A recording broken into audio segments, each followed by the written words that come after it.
system.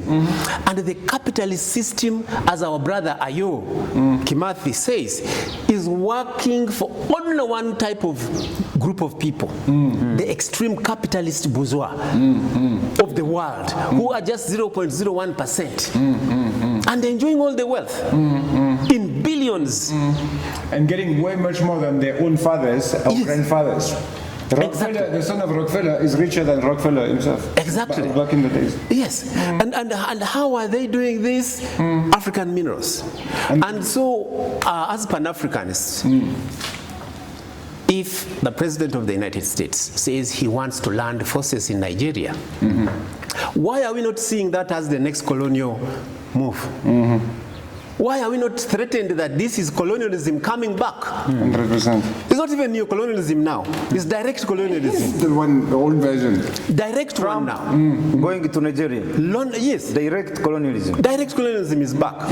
Because they're very desperate. Okay, Professor, in today's world now, is it feasible for Donald Trump to attack Nigeria now?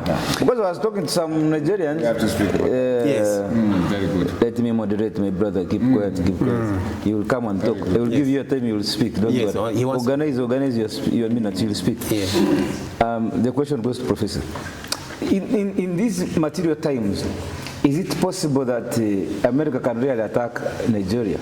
Yes, it is very possible. It is very possible, and it is going to happen. Free your mind now. Be part of the People's Pan-African Parliament. The Pan-African Pyramid Debate with your speaker, Andrew Irumba Katusabe. To that allegation that Muslims and Christians are fighting. Let Trump find that we are not Muslims, we are not Christians, we are just Africans, even by our name. You know, when some people say Ibrahim Traore, then the white man knows that when I'm to divide them, I will come through this man being Ibrahim. This is already a Muslim. That's why the other time they offered to construct Muslim mosques in Ouagadougou. And Traore refused, said, I don't want mosques. He knew what they were after. They wanted to start showing them that this Traore is a Muslim and he wants to do Islamic things. So, Right Honorable Speaker, it is in our projects for next year as Pan-African Pyramid to denounce Muslim and Christian names and revert back to our Pan-African names, like Ngugi wa Thiong'o. Thank you very much. Yes. Let's move to the next topic. I want to hear your There's something, just a little thing. 1 minute. To add to this. It's very important. I want us to come to Nyerere, Tanzania. Emirati prince got captured by the very same Islamists that Trump is speaking about. And so Emirati paid $50 million to them, Ansaldin. $50 million to them to liberate the prince that was there on a mission to buy gold. Because you know that it's all related to gold in that region. You've been to Ouagadougou, you know that the Traore is trying to bring back the gold to Ouagadougou, right? But it's controlled by some factions. So now the Emirati were busy doing like dodgy deals in the regions, and they got captured by some Islamist groups. And those Islamic groups got $50 million out of it and liberated the guy. We have a picture of the guy being in Dubai. He was a prince from the Dubai Emirati crown. So at the same time that we are speaking about that, those guys just received $50 million. So what I'm trying to say is that the enemies of Traore, the enemies of Assimi Goïta, they are getting money as well. And we should wonder who is getting them money. Because right now, they are surrendering Bamako. They are trying to make Assimi Goïta to fall, right? And we realize they are very successful, and we wonder where does that money come from? How can you block an entire capital of an African country that got petrol from Dakar? It's very complicated in terms of logistics, and we wonder where does the money come from? And we also have some answers by the Emirati. So when also we welcome those people getting gold and stuff, we should keep in mind that the day they got captured, or the day they will give money to our enemies. It's very important we understand that. That's a good one. Professor, before we move actually to the next topic, I wanted to bring in a little bit about African Union. When you see what's happening in the continent, Trump, basing from America, Washington, D.C., White House, and he says, I am coming to Nigeria to solve a problem. Let us assume that there is a problem he's coming to solve. I'm coming to Nigeria. Huh? The other day they intervened in Libya. You remember he called them to White House to intervene in DRC. You see? And his intervention is not about Africa. His intervention is about America first. Professor Alenyo William, African Union sitting here in Addis Ababa. Trump jumps all those kilometers over to here in Congo. African Union is like this. What is the role of African Union? Dictators are taking over power by force. African Union is simply stamping and okaying the power with congratulatory messages. We congratulate you. We ask the people of that country to be calm. To be calm. Please be calm. They have the power to summon a president and say, Mr. President, here you have gone wrong. They have the power. If Trump can summon an African president to White House, this prince of UAE, you have seen even nowadays, even Kagame is very proud to post those photos with the prince. He has done it even yesterday. He's with the prince. They are having a discussion on how to better Rwanda. Kagame, a Pan-African. Kagame does not listen to East African community, ESC leadership. He does not. But he listens to one man, the prince of UAE. When he traveled to America, they will be fast to post those photos. But even when they have those meetings, when Rwanda was having a problem with DRC, M23, and African Union said something, Kagame was on Zoom, lambasting them, never respecting them. But he's able to respect, go down, and respect one man, a prince of UAE. Very true. I am asking myself, Professor Alenyo, should we close African Union yesterday? Not even today, but yesterday. This African Union collects money, taxpayers' money, through our respective countries. Each country pays for its existence there.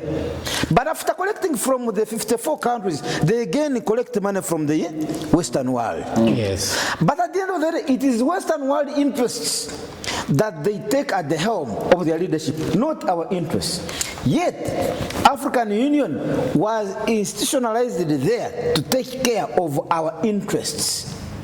That if there is a war in DRC, before America comes in, or this leader from UAE, what is the position of African Union? What is the position of African Union? It is supposed to be the leader in Africa. No, they are not the leaders. It's not. Yeah. Alenyo. Yes, I think, Right Honorable Speaker. We've been speaking about this in Ouagadougou for about 3 days. Me, Comrade... I think you can leave it there. Maponga and...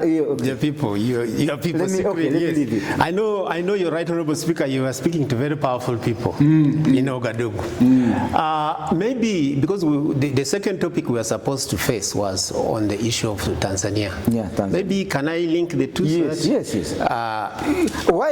Why is it's relevant for you to link it up, and why I brought it before, is that Tanzania, with what has happened there, African Union congratulated them. Huh?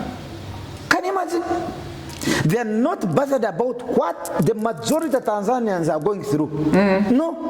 Go on, Professor. Yes. In the next phase of Pan-African liberation, which was brought out very well by Bishop Paponga at the 30th August when we launched the One Africa, One Continent. It is important that the people of Africa know who our enemies are. In the second phase of Pan-African liberation now, it is a liberation from neo-colonialism. It is a liberation from neo-colonial agents. And who are the neo-colonial agents? These are the 54 African presidents.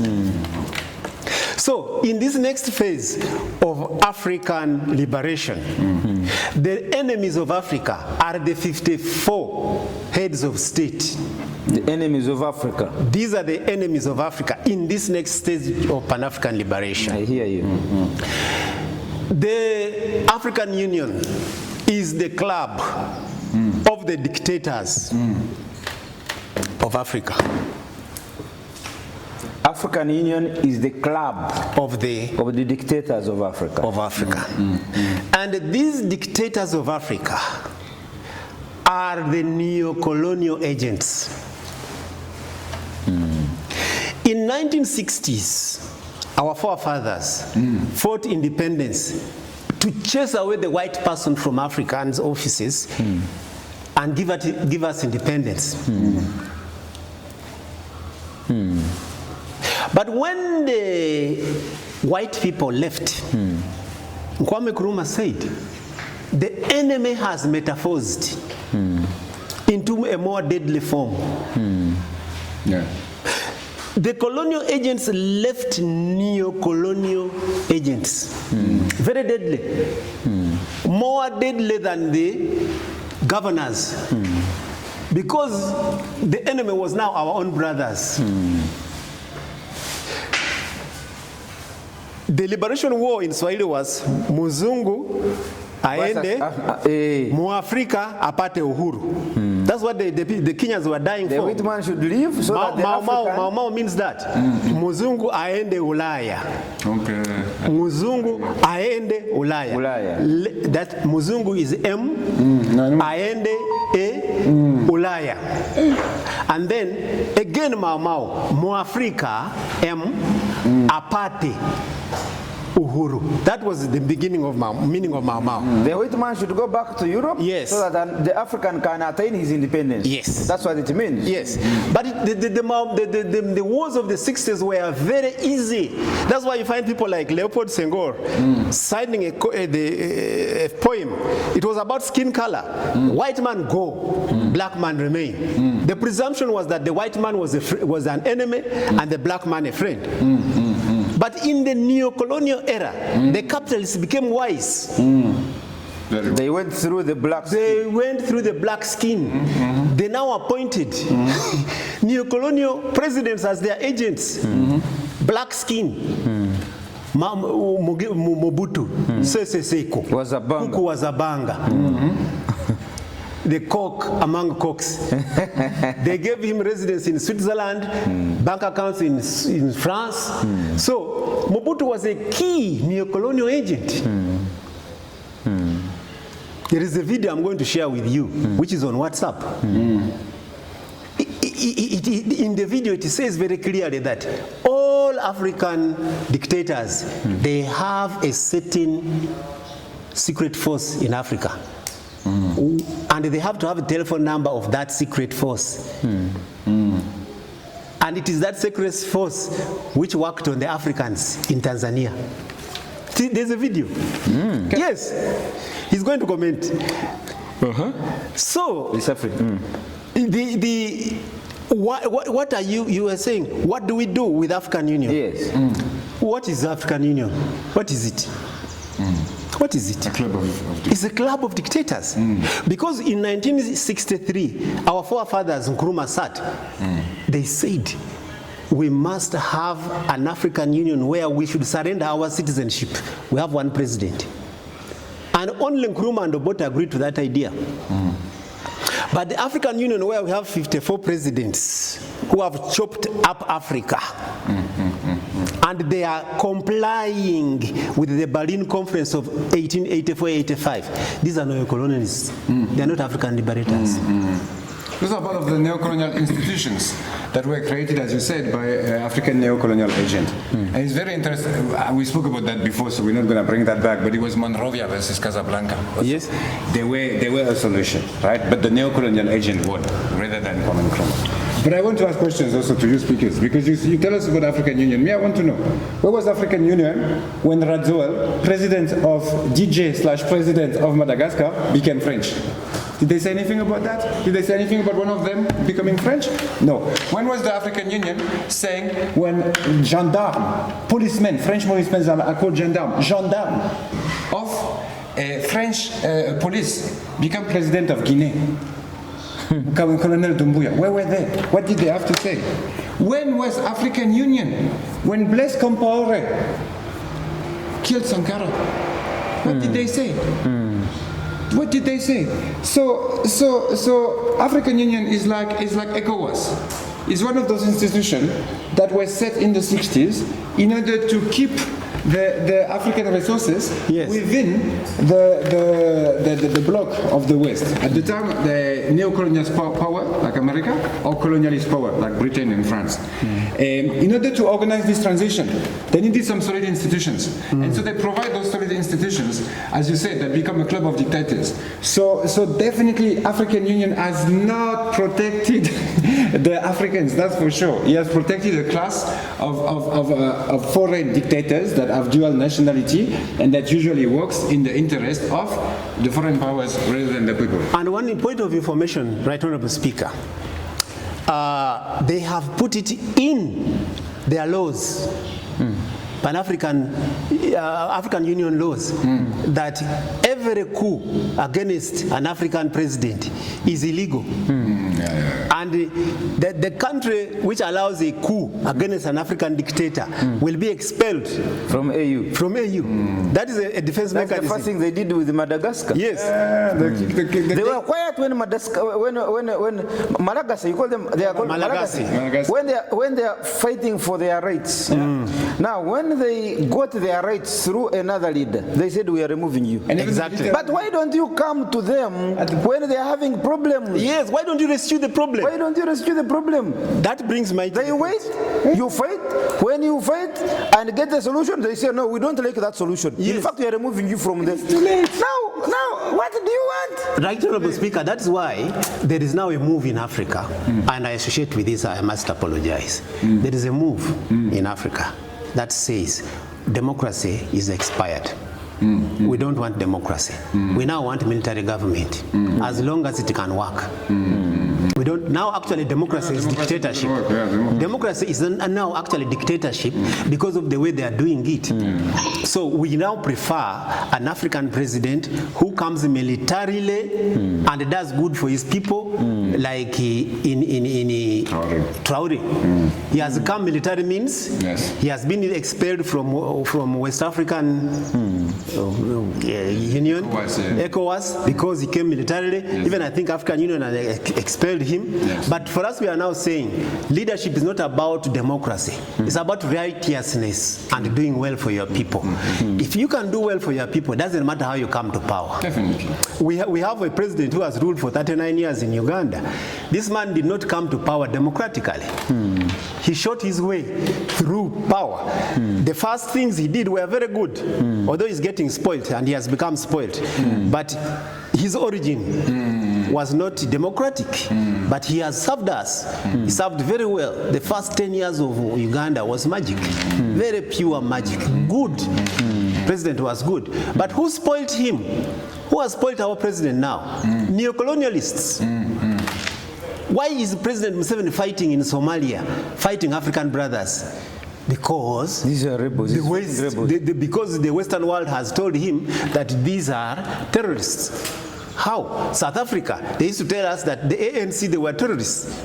So, and why is Kagame, our brother Kagame, why is he fighting for Total in Mozambique? Has become spoiled. Okay, Comrade Professor Alenyo, Judge William, allow me. We've just been talking about Venezuela when our comrade from Venezuela had not yet logged in. Online, I have Comrade Jesus Rogers from Venezuela. He's a politician in Venezuela. I want to give him some little latitude to say hi to our viewers. I don't know whether you can put on your microphone, my comrade. Are you hearing me? Comrade Jesus Rogers, unmute yourself and say hi to our audience here in Kampala. Good morning to everybody. It's a pleasure for me to be here in this important meeting, especially in the situation that we are having right now with the threat that we have, from the U.S. imperialism, so we are, ready and prepared, if they decide to attack. We have a people, conscious of the situation that are taking place right now. And well, so I want to thank you for this invitation to be here, listening to you about this dissertation. Very good, that it's well known, to everybody, not only in Africa, but also in the whole world. Comrade Rogers, you joined in when our first of all here physically in Kampala. I have Professor Alenyo George William, although you cannot see him. Alenyo George William is a writer, is an author, and he's an international civil rights lawyer. I also have Comrade Thomas Lissafri. He's a Frenchman living in Kampala. He's a freelance journalist working with us here, Pan-African Pyramid. But he's also a great Pan-African. So you found us when we had just discussed the problem between Venezuela and America. And they were telling me the problem is that Venezuela now is the only country in the world that has the most or richest in terms of oil reserves now. And that is the problem with America. Is that true where you are there? You have a lot of oil there? Well, so we are having, problems, different kinds, with the United States government, not, its people, because we have very good relations, with them, especially with NGOs and social movements, but as you know, so they want all our resources. They don't care about us, as people. So they know that we have, the biggest reserves, truth, of oil and other kinds of natural resources. We have fertile soil. Big supplies of fresh water. We have iron, gas, coltan, all the things that they need, and they want that. So they, it's a trick, the sale that they have done, that here we have, a dictatorship, and we have a president, elected by the people.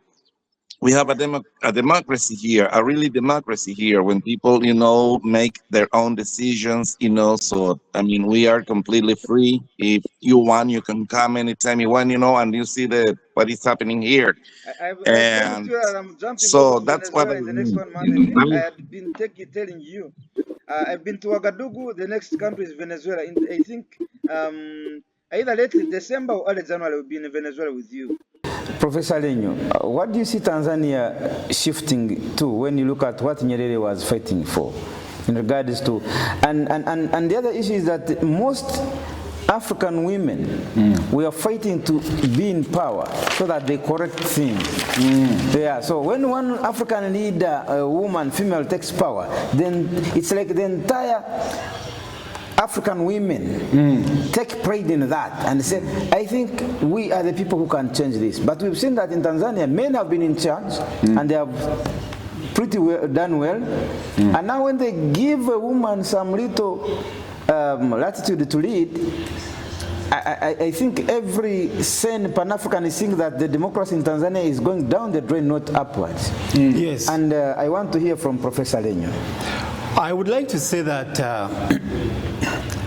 the legacy of Nyerere is one legacy that we have to be careful about when analyzing. First, we have to look at the individual, and then the institutional, and then the national. So that we know what legacy was there and how far this lady has drifted from it. Very good. First, the legacy of Nyerere as a person. Who was Nyerere? He was a teacher, and throughout his leadership, he was called Mwalimu. Actually, you could not address him without adding the word Mwalimu Julius Nyerere. He would take offense if you never use the word Mwalimu. So he was a teacher, and which is one of the most humble professions on earth. They give all. They transform society. They are selfless. They are selfless. Yeah. They are good. The whole noble profession. Then he was incorruptible as a person. He did not want personal wealth. Number three now. He did all his things as a party. The last party, Chama cha Mapinduzi, was before Tanzania African National Union.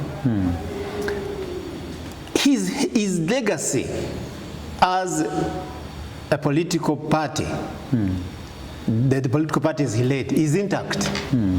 The legacy of Chama cha Mapinduzi and TANU cannot be disturbed by the events which happened, because Suluhu is going to serve her 2 terms and leave. Another thing is that according to what Chama cha Mapinduzi has left in Tanzania, you don't serve from the same region 2 terms. It goes to another region. It also, when it goes to that region, it also depends on the religion of the previous. If it has come to Mwea region, and the previous president has been a Muslim, then the next president must come from Mwea region, yes, but must be a Christian. So the legacy of Nyerere ideologically is there. Is intact. Yes. Then Chama cha Mapinduzi as a party was a socialist party. And that's very important. Yes. It was a socialist communist party. Is it still a socialist communist party? Yes. Is there legacy that Suluhu is destroying? Yes. Even from his humble burial place, you could see that this is a person who never amassed wealth. But Suluhu is very rich and wealth, someone amassing wealth. The demonstrators destroyed personal businesses of hers in Dar es Salaam. Okay. 2, there is a video which is circulating on WhatsApp. It is titled Suluhu's Personal Army. Meaning that she even went to the extent of having a personal army paid for. In this last riot, the Tanzanian People's Defense Forces, the National Army, did not shoot any Tanzanian. They said they did not shoot any Tanzanian. So who shot them? Because the commander of the Defense Forces said he gave the command that shoot no Tanzanian. And that is the legacy of TPDF, which in Swahili means Chama cha Wananchi. Jeshi la Wananchi. TPDF means Jeshi la Wananchi. When they liberated us in 1979, you know their history. So I want to say that the legacy of Nyerere in the Jeshi la Wananchi was observed by the Tanzanian soldiers, but destroyed by Suluhu when she invited the foreign forces and foreign army to destroy and put down the demonstrations. Samia Suluhu. So she destroyed the legacy of Nyerere in those 2 regards. Personal amassment of wealth, and then living there for the socialist ideology, becoming a bourgeois, rich capitalist bourgeois woman, and then even having a separate army. These matters are now being investigated by the International Criminal Court, and the videos are on, and we hope to get to the bottom. That is my take. And I wanted to say this. Right Honorable Speaker, let us not condemn everything African Union, because there is a bloc of African Union in Southern Africa called South Africa Development Corporation. The South African Development Corporation have said that the elections were not free and fair. They have released the report denouncing those elections. And I think that is something the African Union can build upon, because SADC is a very important member of the blocs that build African Union. So we can take it from there. So this lady has destroyed. You can. It's the legacy. Very good question. The legacy, and I feel that's why as Pan-African, our audience also will appreciate the fact that we ask questions also differently, right? Right now, in the narrative in the media is about the fight and the killing and the fight and the killing, but the real question is the one you ask. Where is it that the current party has betrayed, or is it continuing the politics of Julius Nyerere, the Molimo, right? And I want to add one point to what she has not respected Molimo here. She has not respected Molimo when she decided 2 months ago that every single shops in Tanzania, small shops, should not be owned by East Africans. So she said foreigners, right? She said no, small shops, sponsor shop, they call it in South Africa. Here, how do we call them here? I'm not sure. Kiosk, yeah. Those small shops now have to be owned only by Tanzanians. This is very against Mwalimu policies. Mwalimu, when he got his independence, he said, wait. I said, no, but we get independent. No, he said, wait. Let's wait for our Kenyan brothers to be independent, so maybe we can pair. Maybe we can become one country. Maybe we can achieve what we have achieved between Zanzibar and Tanganyika. It didn't happen, but he was committed to Pan-Africanism, right? And so when Comrade Rogers, are you able to hear us now? You need to unmute yourself. Are you able to hear us? So when she kicked out East Africans from shops in Dar es Salaam, in Dodoma, she goes against the Pan-African legacy. And she realized it because after negotiation, they withdraw that. But we said in this show, how is it that a French company like Carrefour can open in Dar es Salaam, or be owned by French capital, and have a French director, when a Kenyan cannot settle in Dar es Salaam and open his shop? How is it that Tanzania, Dar es Salaam, just the name, Dar es Salaam, it's an Arabic name, right? How is it that the traders from the Indian Ocean have always come to Zanzibar and Dar es Salaam? Always. And they have traded, and that have made the wealth of Tanzania, that have made Swahili culture, that have made Swahili civilizations. And now she said, no more East Africans in those small shops. Cross over to Sudan. There has been mass killing in Sudan. You have Al-Fashar. the right pronunciation, Al-Fashar. Al-Fashar. Yes. Comrade Lisafri, Trump is talking a lot about Nigeria. I'm coming to intervene, I'm coming to intervene.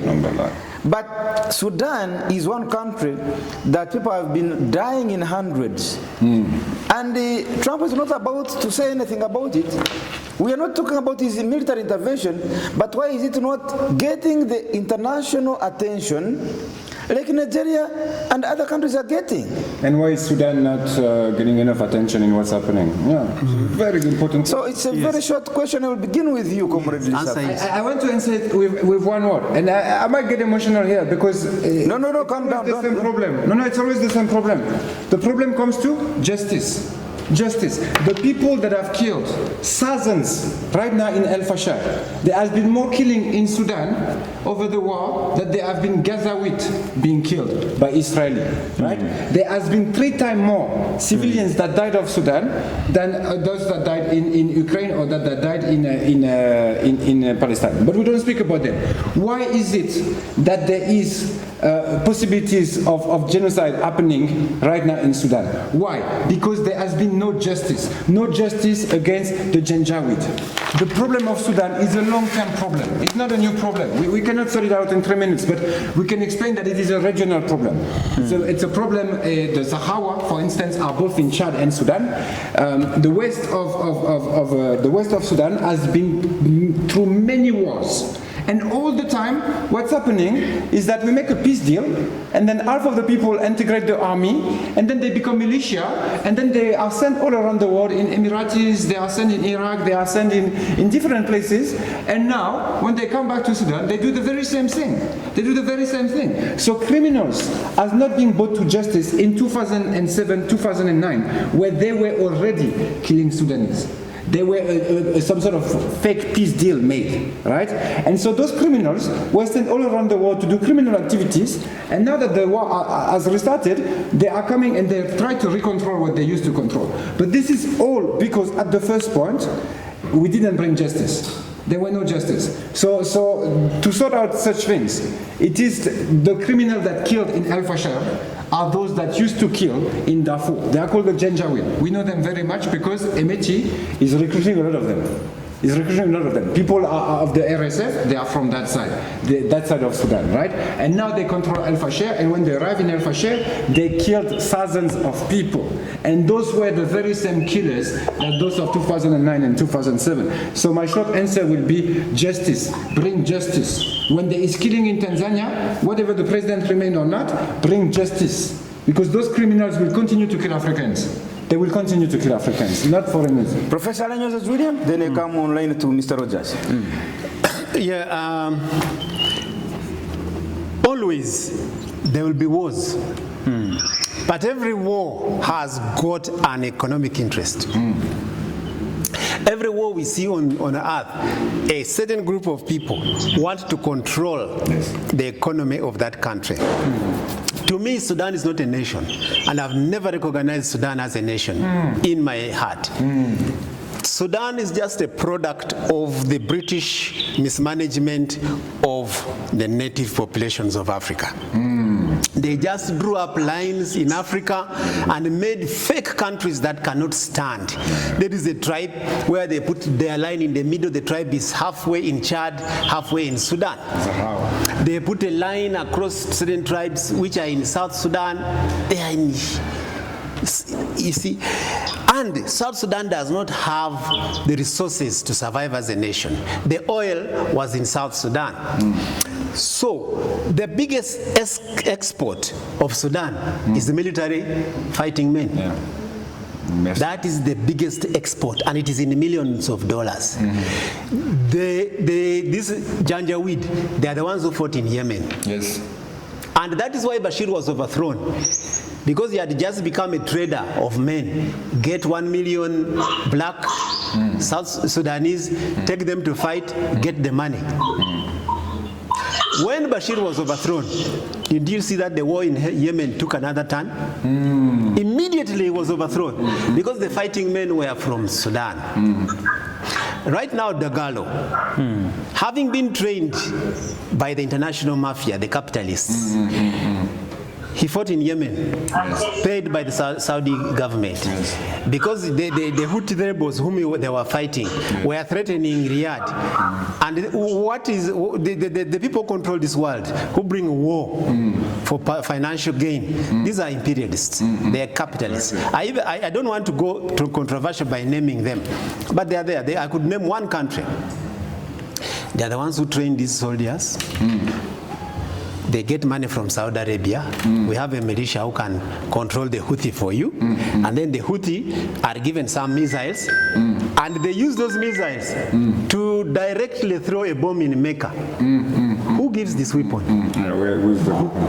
Who can have that kind of weapon? The Houthi were given a missile which goes and lands a bomb in Mecca. Then the Saudis are told, you see, your tourism of Mecca is now threatened. Let us fight these people for you. And the billions given by Mecca is given to Bashir, to Dagalo. He got rich like this. Yes, he got very rich. Very rich. And before he started the war, he shipped out his family. And we know where the family is. Dagalo? Yes, Dagalo's family. Saudi, The Dagalo's family is somewhere. Actually in Uganda. So in Uganda? Yes. So his family is safely in Uganda while people are dying in Darfur. So I want to propose that Sudan as a country should be dissolved immediately. Because 70% of Sudan, 70% of Sudanese are from Darfur. And even if they don't dissolve it, it has already been split. It has already been affected because Dagalo has now taken over Darfur. And it is the Sudanese government which was sending him to Darfur to kill. They refused, they hid away from the justice. Now they are remaining with very little part of Sudan. So I would pray that we unite as one country. Africa is no longer sustainable in these small pieces. Very true. They are now only for war. Africa is no longer sustainable in small pieces. It's just available for war. Now, what is in Sudan? I said every war has got an economic part. I'm going to give a clue to which country is causing all these problems by what I'm going to say. I'm going to give a clue. There is something in Sudan which is controlling the whole world. Sudan? Yes. What's that? It's a very secret. It's a very secret. It is a plant. Because gold is everywhere. Gold is everywhere. So it cannot be the one. There is something in Sudan which controls the whole world. The Arabic gum. The Arabic gum. Finished. Yeah. No. Yeah, I know what you're going to say. No, please. It's Arabic gum. Arabic gum, yeah. Arabic gum. You drink it even today in your Coca-Cola. It is the one, the economy of the whole world is on one commodity, Coca-Cola. And there's only one country that can supply Arabic gum. Sudan. Yeah. So there must be a war there. So that Arabic gum is taken at no cost and then stockpiled. And you know the country that produces it? And it's the only one producing it, actually. So you know the only world country that is controlling Coca-Cola? We don't want to mention. Yeah. No, the America. The country behind the Coca-Cola brand. That one, don't mention. And that is the country. But also the gold. Yes, all the gold. The gold. Let's comment one thing about the gold. Gold is buy to do. You see, the gold, and that's what the problem is in Burkina Faso. They have been trading in gold for centuries, thousands of years back. Africa was the richest in gold. This is the one thing the European people have failed to control. They don't know how much gold is beneath Africa. It is now being said that down there, the whole of Africa is gold. It's the center of the world. So in Mali, there is one thing that the Western world is threatened of.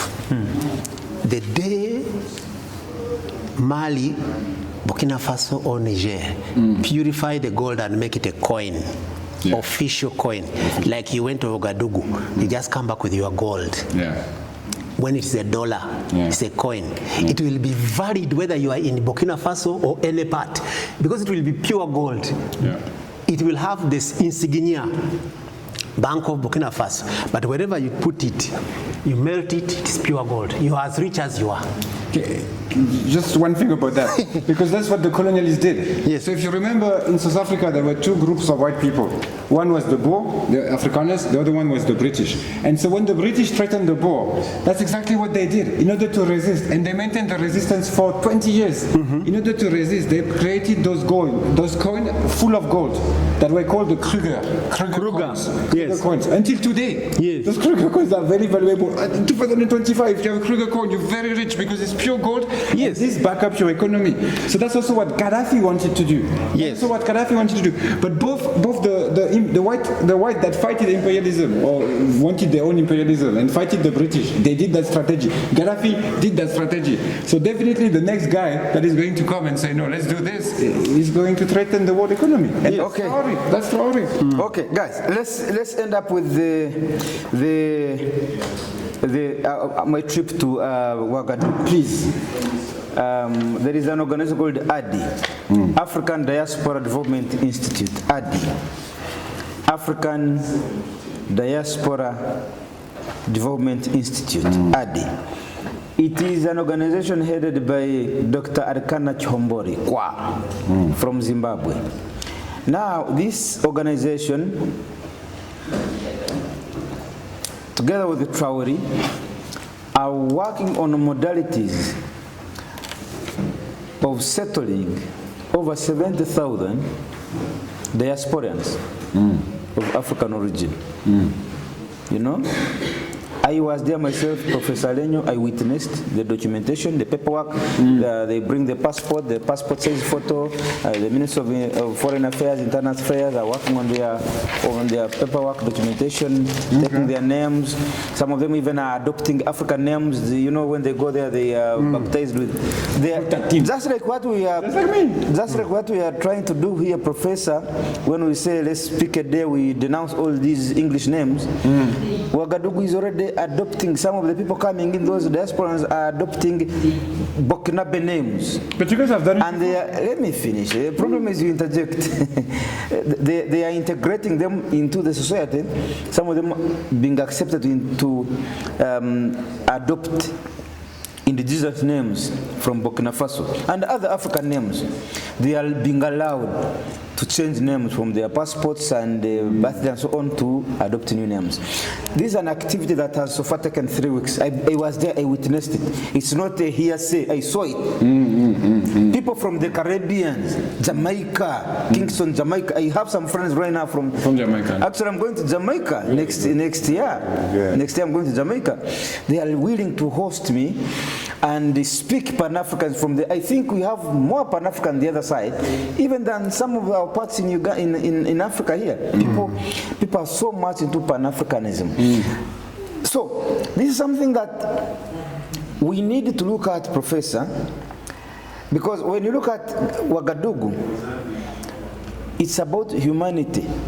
Because I also found, by the way, I found French there. I found French people there accepting to become Burkinabe. Yes. So for them, it's not just about the color. It's about humanity. Professor, and that's what we've been preaching in the new Pan-Africanism paradigm shift. Humanity, ideology, not really about color, because we are here, we have different colors, but we're all speaking the same language. Professor, our language is one, humanity. So that's what Ouagadougou is doing, so they are championing that. 70,000. You know what that means? It's a very big issue. And I'm not surprised the French So, I was there with Dr. Arikana Chombori was our host. There was Dr. Brigadier General Ambassador Dr. Wallace Williams, the Honorary Consul to Caribbean, yes, these islands, yes. So, Maponga, Joshua, Shabalala from South Africa here. Jacob Zuma joined us on the second week. Very surprised. Jacob Zuma joined us. He spoke. Yes. I want to maybe begin with Professor Alenyo. What do you see in this new development? Remember, Trump is chasing people from America. Yeah? But America now tells you, by voting this man, a Ugandan of Indian origin, an immigrant, proud one. When you combine those two activities, Americans revenging by voting an immigrant to take over the New York City. And then you see what Africa is doing in Burkina Faso, welcoming all those people that are being chased by Trump. What do we learn from that kind of happening there? As an African, I believe that there are so many things happening in the ancestry, the field of the ancestors of Africa, bringing home everybody to peace. As I told you, sometimes we ignore certain events. But when you look at the spirituality of those events, you realize they were not just simple events. When the body of that African Malagasy king was returned to Malagasy, his bones were returned back to his kingdom, there was a message that it is time for Africa to start something. You remember in the Bible, when Joseph died in Egypt, he said, but take my bones when you go back to occupy the land. Now, who takes away the peace of the world? Right, Honorable Speaker. It is the unhuman people. Unhuman people. Inhuman people. I know the word inhuman is there, but You just want to use unhuman? Unhuman. Okay. That's why the things they do, they dehumanize people. I call them like this. Yes. Dehumanize us. Dehumanizers. They're dishuman. If they take human, they take out the humanity. Humanity. And that is why in Africa we have a civilization. It's called Ubuntu. What is Ubuntu? Simply humanity. You are, I am because we are. Yes. I am because Now we the are. peace of the world is taken by those who don't want people to enjoy this world. It's as simple as that. A capitalist wants to fill this table with the choicest meal For himself. for himself, while at the gate Children are starving. children are starving and And he's not bothered. And he's not bothered. The watchman does not eat the choicest meal. And that's why the Frenchman here, the man against the bourgeois, can understand us. But that's also what I wanted to add to what you said, because you praise Traoré for doing this, but you done it yourself before Traoré by inviting me to this show. And what is he calling me, Thomas? No, he said Rutatina. Yes. He gave me an African name as well. Exactly. Right? And now I go on the name of Rutatina. Tatina. Now, this you did it before. praise yourself first. and now You should praise yourself first. Yes. Before Traoré. and now we want to say this. This is the time, actually, that humanity has discovered itself. It's a historic moment. I told you what you are doing, even for you, it is overriding you as Right Honorable Speaker. You are not actually understanding it, but the Spirit is using you to a level that you don't know. That's why people are discussing you. What is going on? How do we go to Burkina Faso? What's happening?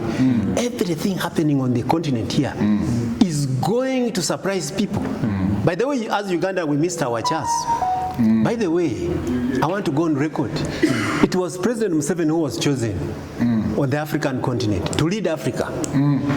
Before. You spoke about that before. Yes, I spoke about it. You see, in 1986, Museveni did not understand that he was chosen to liberate Africa. You know, Museveni got his inspirations within Pan-Africanism. Definitely. Yeah, he's a Pan-African. Yes. And from Tanzania, Mwalimu's legacy, and from Mozambique. And that's why we have the Oliver Tambo, the South Africans. That's why Jacob Zuma joined you. Somewhere around the way, Museveni lost his way. Oh. Yes. Museveni lost his way. And I can go on record. And because if he gives us the chance, I can even write a paper where he lost it. Along the way, the Otafiris became just bourgeois and rich men. They lost the way. They lost the way.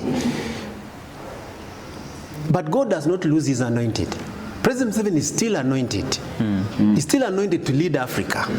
I told you. And that's why, like our army is good. It's being used all over Africa. Those are the vagaries, the leftovers, and Museveni does not understand it.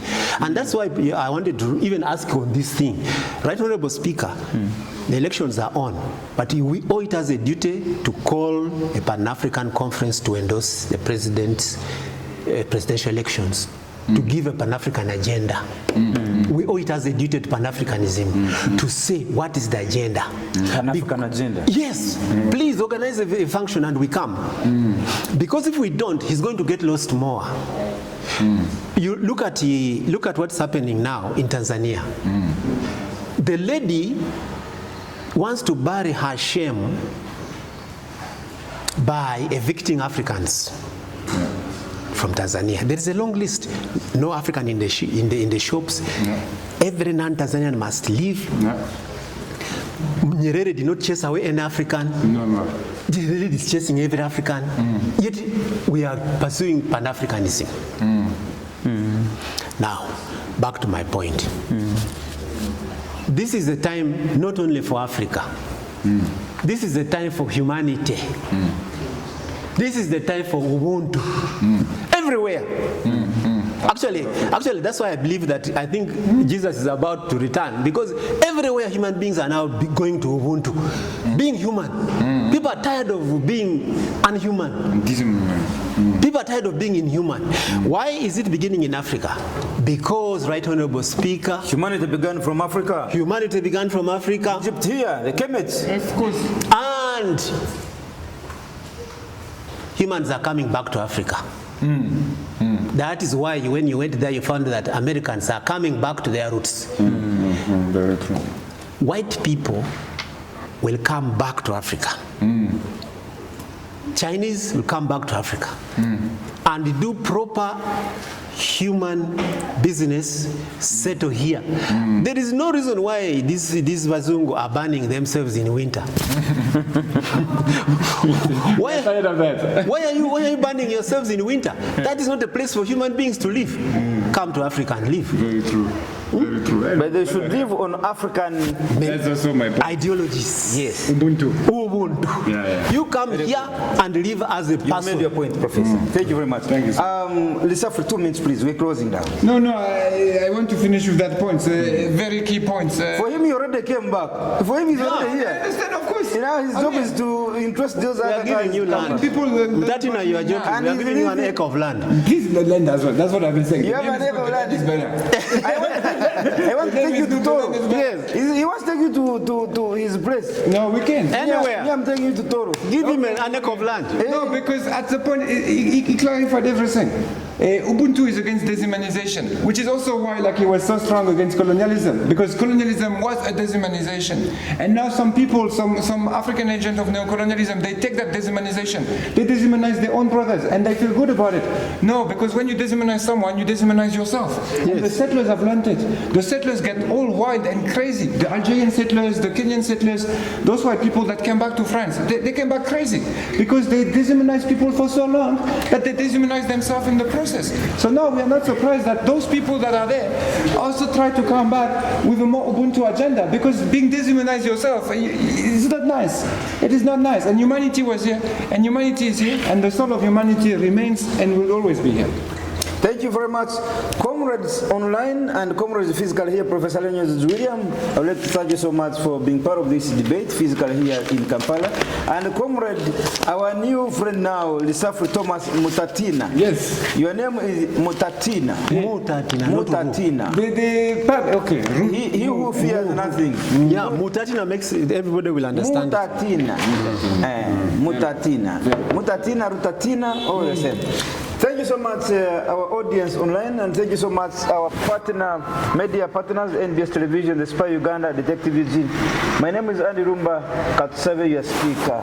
This show runs on NBS TV on Saturday from 4 to 5 p.m. with your speaker, Andy Rumba Katusave. And we say, Africa, don't agonize. Organize. Don't agonize. Organize. One Africa. One people. One passport, one Africa. One passport. One Africa. One passport. One Africa, one people, one Africa. One passport, one people. Free your mind now. Be part of the People's Pan-African Parliament. The Pan-African Pyramid Debate with your speaker, Andrew Irumba Katusabe.